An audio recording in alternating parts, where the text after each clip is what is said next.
1994년 여름 함양에서 사라진 신혼부부. 그들의 흔적은 20년 뒤 감옥 창고에서 발견됐습니다. 당신이라면 이 이야기를 믿을 수 있겠습니까? 사라진 두 사람, 묻혀버린 진실, 그리고 침묵으로 일관한 마을. 오늘 들려드릴 이야기는 함양의 진실입니다. 구독과 좋아요로 응원해 주시면 더 좋은 이야기로 찾아뵙겠습니다. 이웃집 드라마 지금 시작합니다. 1994년 7월 함양은 고요했다. 장마가 끝나갈 무렵이었다. 논두렁엔 빗물 냄새가 가득했고 개구리 울음소리만이 밤을 채웠다.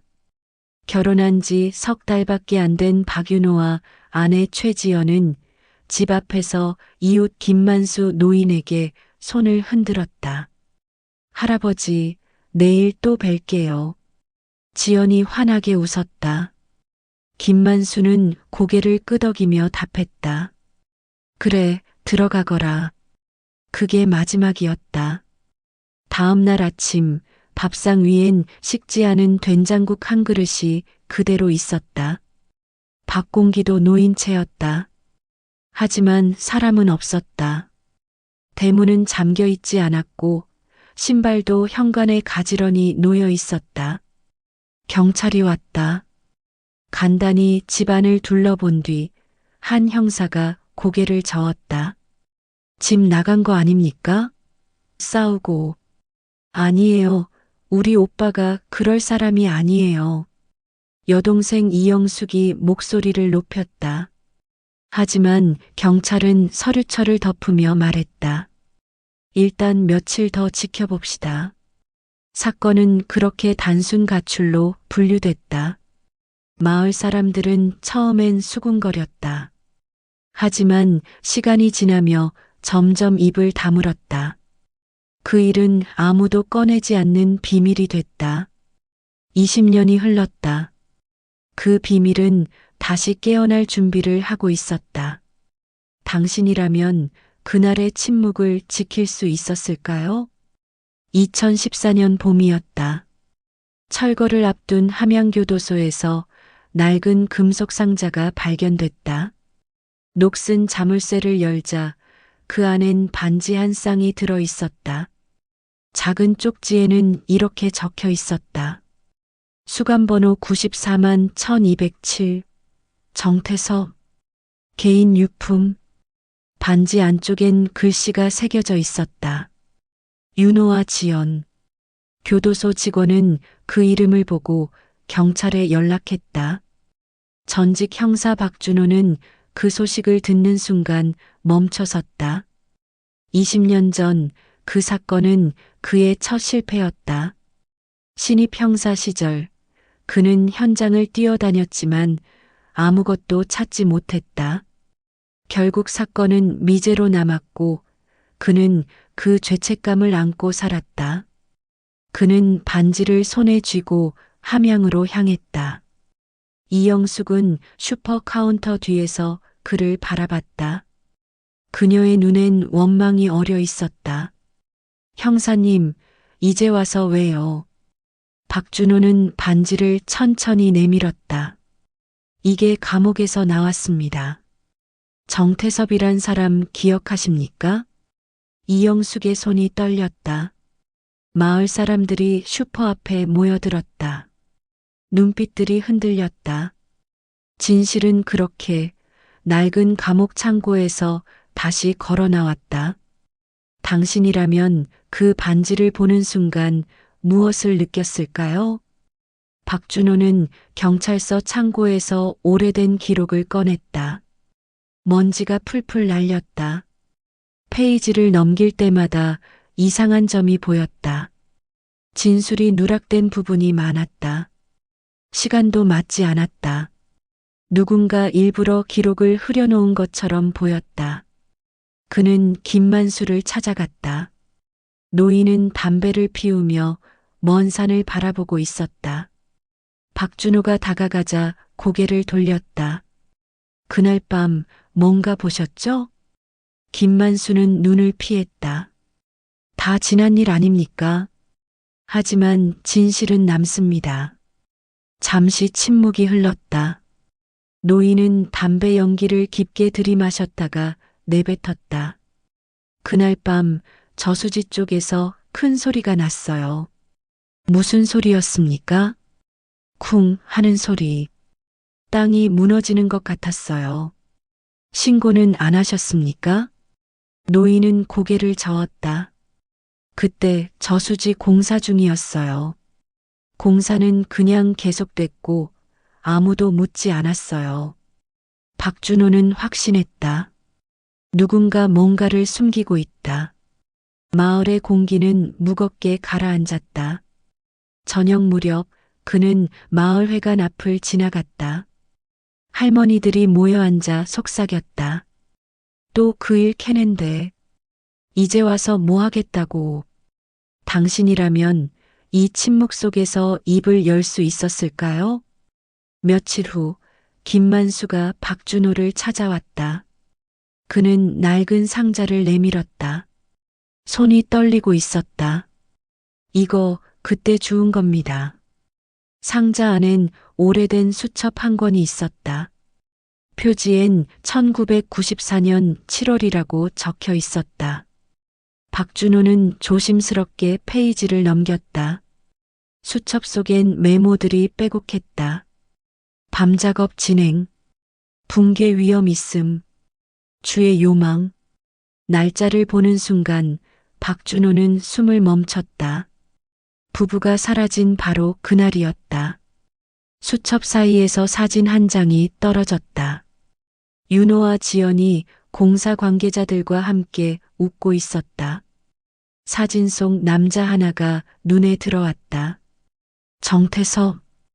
박준호는 그 얼굴을 똑똑히 기억했다. 이게 단서군요. 그는 수첩을 들고 경찰서로 향했다. 하지만 서장은 미묘한 표정을 지었다. 준호야, 이 일은 조심해라. 옛날 일이야.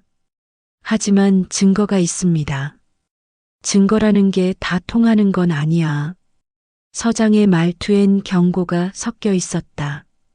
박준호는 고개를 끄덕이고 나왔다. 진실은 늘 불편한 곳에 있었다. 그때 당신이라면 이 수첩을 믿고 나아갔을까요?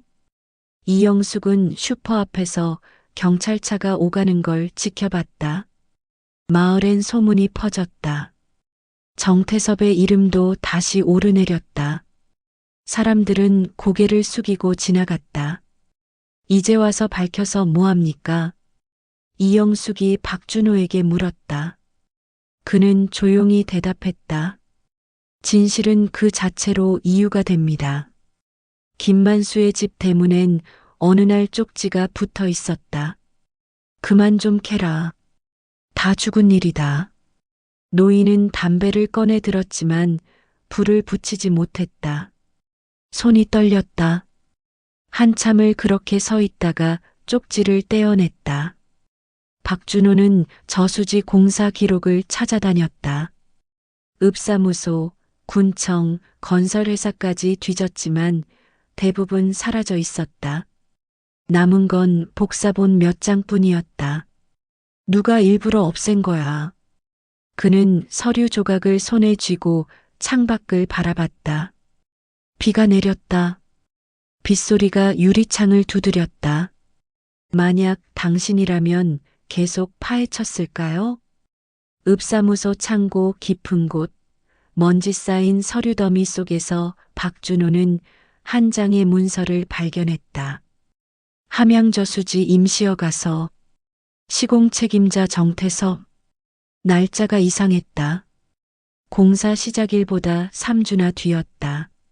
무허가 공사였다는 뜻이었다. 박준호는 문서를 들고 이영숙을 찾아갔다. 그 사람들 다 알고 있었군요. 이영숙은 손을 움켜쥐었다. 눈물이 고였다. 오빠는 그냥 지나가다가 본 거예요. 공사 현장 앞을. 그래서요? 그래서 입을 막으려고 한 거 아니겠어요. 박준호는 고개를 끄덕였다. 퍼즐이 맞춰지고 있었다. 밖에선 검은 승합차가 그를 따라다녔다. 창문이 열리고 낮은 목소리가 들렸다. 형사님, 그만합시다. 좋은 게 좋은 겁니다. 박준호는 대답하지 않았다. 차는 천천히 떠났다. 그는 조용히 메모를 남겼다. 진실은 아직 여기 있다. 박준호는 손전등을 들고 낡은 복도를 걸었다. 바람이 스산하게 철창을 스쳤다. 천장에선 물이 뚝뚝 떨어졌다. 마지막 독방 문틈에서 작은 쪽지가 떨어졌다. 나는 봤다. 하지만 입을 열면 모두가 망한다. 정태섭. 그는 독방 안을 천천히 둘러봤다. 벽에는 손톱으로 긁힌 자국이 가득했다. 무언가 쓰려다 지운 흔적도 있었다. 정태섭은 감옥에서도 죄를 숨기고 있었던 걸까? 아니면 경고를 남긴 걸까? 박준호는 손전등을 비추며 벽을 따라갔다. 구석에 작은 글씨가 보였다. 미안하다. 용서해달라. 그가 교도소를 나섰을 때 바깥 공기가 낯설게 차가웠다. 그 경고를 들었다면 당신은 계속 나아갔을까요? 공사 현장, 먼지 속에서 정태섭이 웃고 있었다. 형사님, 아직도 그 일입니까? 박준호는 반지를 꺼냈다. 정태섭의 미소가 잠시 멎었다. 그거 옛날 거잖아요. 왜 당신 유품함에 있었습니까? 정태섭은 담배를 꺼내 물었다. 손이 떨렸다. 주었어요. 그때 박준호는 메모를 내밀었다. 교도소에서 가져온 쪽지였다. 정태섭은 숨을 삼켰다. 얼굴이 굳어졌다. 형사님, 함양 사람들은 다 알고 있었어요. 뭘 알고 있었습니까? 그날 밤 저수지에서 무슨 일이 있었는지. 그 말은 묵직했다. 박준호는 그 눈빛에서 죄책감을 읽었다. 그래도 당신이 입을 열어야 합니다. 정태섭은 대답 대신 담배를 비벼 껐다. 회색재가 바람에 흩날렸다. 진실의 냄새는 그제 속에 섞여 있었다. 마을 사람들은 입을 다물었다. 이영숙은 가게 문을 닫고 창가에 서 있었다. 밖에선 할머니들이 모여 수군거렸다. 또 그 일 캐내는 거래. 이제 우리도 편할 날이 없겠네. 김만수는 회관 앞에서 담배를 태우고 있었다. 한 노파가 다가왔다. 만수야, 이제 그만 숨겨라. 다 죄야. 어떻게 말을 합니까? 다 죽어요. 노파는 고개를 저었다. 그래도 말은 해야지. 죽은 사람들한테 미안하지 않나?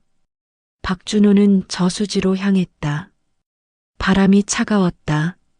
물가를 따라 걷다가 낡은 천 조각 하나를 발견했다. 그건 신부의 보자기였다. 붉은색 자수가 희미하게 남아 있었다. 그는 입술을 깨물었다. 이제 시작이군. 당신이라면 이 순간 무엇을 느꼈을까요? 천 조각에서 혈흔이 검출됐다.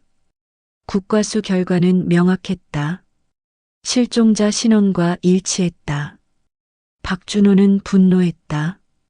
이건 사고가 아니야. 이영숙은 삽을 들고 저수지로 갔다. 물가 흙을 파기 시작했다. 손끝에서 금속 조각이 튀어나왔다. 굴삭기 부품이었다.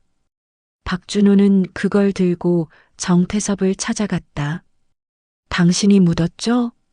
정태섭은 무너진 목소리로 말했다. 그날 땅이 무너졌어요. 그 사람들이 매몰됐어요. 왜 신고를 안 했습니까? 무허가 공사였어요. 들통나면 다 끝이니까. 그래서 묻었단 말입니까? 정태섭은 고개를 숙였다. 비가 쏟아졌다. 모든 것이 씻겨 내려갔지만 죄의 자국은 남았다. 김만수는 잠들지 못했다. 저수지 벤치에서 혼잣말을 되뇌었다. 그때 내가 나섰어야 했는데. 박준호가 다가왔다. 지금이라도 늦지 않았습니다. 노인은 수첩을 천천히 내밀었다. 손이 떨렸다. 그 안엔 붕괴의 순간이 적혀 있었다. 작업 중 붕괴, 2명 매몰, 침묵 지시, 마을 전체 합의. 박준호는 말없이 페이지를 덮었다. 그건 마을 전체의 공모였다. 그때 전화가 울렸다. 낯선 목소리였다. 형사님, 그만하세요. 당신도 다쳐요. 누구십니까? 전화는 끊겼다. 박준호는 잠시 눈을 감았다. 당신이라면 그 전화를 받고도 멈추지 않았을까요? 포장마차 한켠 박준호와 정태섭이 마주 앉았다. 술잔이 부딪히며 소리가 났다. 정태섭이 먼저 입을 열었다. 그날 나 때문에 죽었소. 그의 손이 떨렸다. 술을 들이켰다. 붕괴 직후 주민들과 함께 시신을 묻었다고 했다. 허가 없이 공사한 게 들통나면 다 망하니까. 그럼 반지는 왜 가져갔습니까? 그게 마지막 용서였소. 언젠간 밝혀질 줄 알았소. 정태섭은 고개를 숙였다. 눈물이 떨어졌다. 불빛이 깜빡였다.